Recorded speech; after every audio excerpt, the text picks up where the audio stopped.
You know your President Biden well.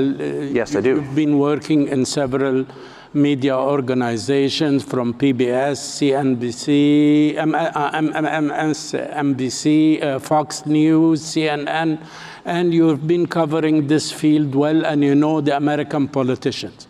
And now you've been following Putin, and you did a very lengthy interview with this gentleman. And for sure, to interview him, you did your homework and you did your research. Comparing the culture, the competence between Vladimir Putin and Biden, how do you see the two men now running the world? I mean, if this were boxing, the fight would be called by the medic. And I say that as an American, and I don't have another passport. I don't plan to ever leave my country. My family's been there hundreds of years, and I love it. I am a patriotic American.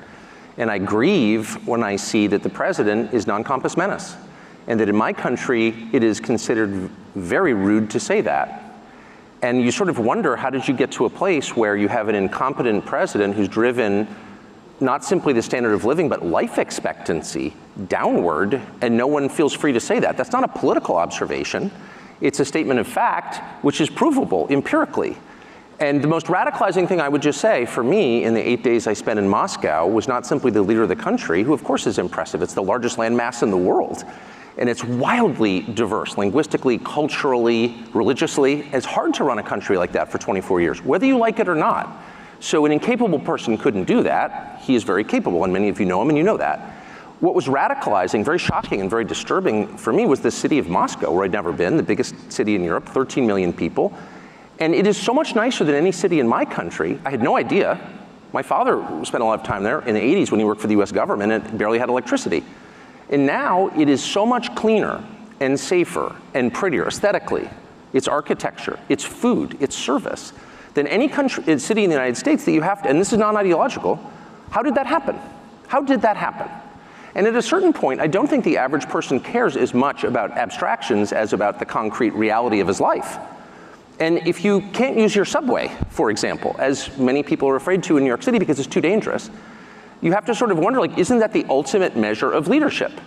And that's true, by the way, it's radicalizing for an American to go to Moscow. I didn't know that, I've learned it this week.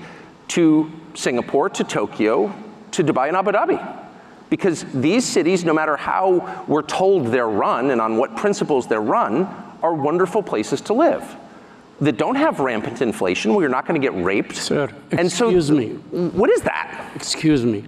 Are you anti-American model? No. I am the most pro-American. So I'm 54. I was born in 1969. I grew up in a country that had cities like Moscow and Abu Dhabi and Dubai and Singapore and Tokyo. And we no longer have them. And what I have discovered is that's a voluntary choice.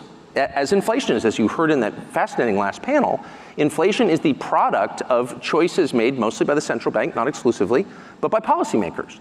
Crime, same. You don't have to have crime, actually.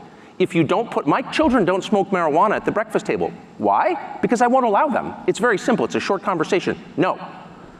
And you can run your country the same way. We're not gonna put up with that, so don't do it, and people understand that. Filth, graffiti, Paris, one of my favorite cities, New York, one of my favorite cities, are filthy. And part of the reason they're filthy is because people spray paint obscenities on buildings and no one cleans it up. So that encourages more people to do the same. And our policymakers, for some reason, don't notice this. London, another one of my favorite cities. You see English girls begging for drugs on the sidewalk. And I thought to myself, if I'm Boris Johnson, who briefly and very badly ran that country, I would ask myself, like, wait a second, my countrymen are begging for drugs on the street. Maybe I should do something about that. But no, he'll show up and give some speech about Ukraine and how we need to send, more cluster bombs to the brave Ukrainians. What are you doing? You mentioned Ukraine.